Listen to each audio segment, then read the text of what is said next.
We've all heard the horror stories associated with winning the state lottery. The old saying is ever so true. All the money in the world will not buy you happiness. Howard Hughes and Elvis Presley became prisoners of their own wealth. If wealth can't guarantee happiness, then how about fame? You want to see what fame brings? Take a look at the tabloids in the supermarket. Tiger Woods, the Octomom, Jaina. You know they don't look very happy, do they? Real or hype, it would seem that happiness eludes the famous. How many famous people have you heard of that are happy? Where do we look for happiness? Riches? Takes more than money. Recognition? Fame is fleeting. Relationships? Even those we love sometimes let us down. How then do we find happiness? By taking a look from the inside out. By adjusting our mental attitudes. The Sermon on the Mount helps us to learn this important lesson of life. The first two verses we find some very important information.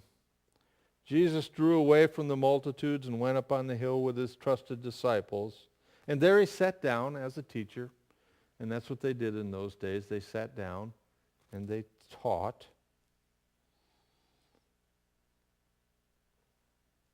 The teachings were not for the multitudes.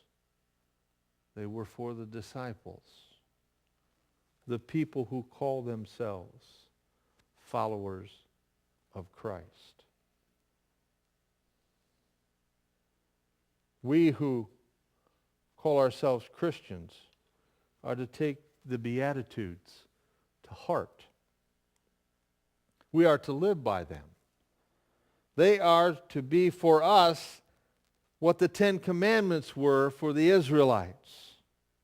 Some would say this is impossible, and yet as we look through them, you will see that they are possible and quite doable, especially with God's help.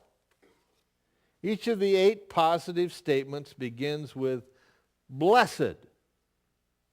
Blessed literally means happy. Happy are those. To be fully satisfied. It indicates the state that we as believers need to be in relation to Christ. Happy are you when people hate you and reject you and insult you and say that you are evil, all because of the Son of Man. How many of us would be happy about being rejected and hated and insulted and called evil? In spite of that, we are to be happy because we have the indwelling presence of Christ. As a result, we can be satisfied. In a biblical sense, the blessed person is one whom God makes fully satisfied. Not because of favorable circumstances. Not because we think that we're the good guys. Not because that we've done anything great. But because of who God is and where he resides in us.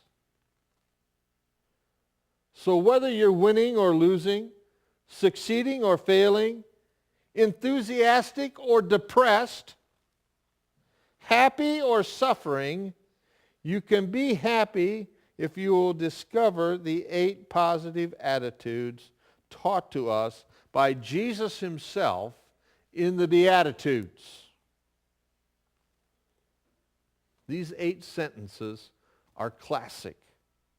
They have passed the test of time. For over 2,000 years, they have transformed minds and moods and the manner of men and women who have sought to follow them. Why are the 8 statements so successful? Why have they proven unsurpassed as therapy to depressed minds? Well, folks, it's really quite simple. Each of the 8 Beatitudes contains a spiritual motivation to alter our attitudes. John Maxwell once said, your attitude will determine your altitude. Think about it. What these 8 Beatitudes do is replace our negative attitudes with productive and positive attitudes. Today, I talked to you about happiness and blessedness, but I want to finish up with attitude. And Chuck Swindoll, this is what he had to say. The longer I live, the more I realize the impact of attitude on life. Attitude to me is more important than facts. It is more important than the past, than education, than money, than circumstances, than failures, than success, than whatever other people think, do, or say. It is more important than appearance, giftedness, or skill. It will make or break a company, a church, a home, or a person. The remarkable thing is that we have a choice every day regarding the attitude we will embrace for that day. We cannot change the past, nor can we change the fact that people will act in a certain way. We also cannot change the inevitable. The only thing that we can do is play with the one string that we have, and that's our attitude. I am convinced that life is 10% what happens to me and 90% of how I respond to it. And so it is with you. We are in charge of our attitudes. Ask God for an attitude to receive his teaching as given to us by Christ himself. Amen. Amen. Blessed Assurance, 369. Let's stand and sing.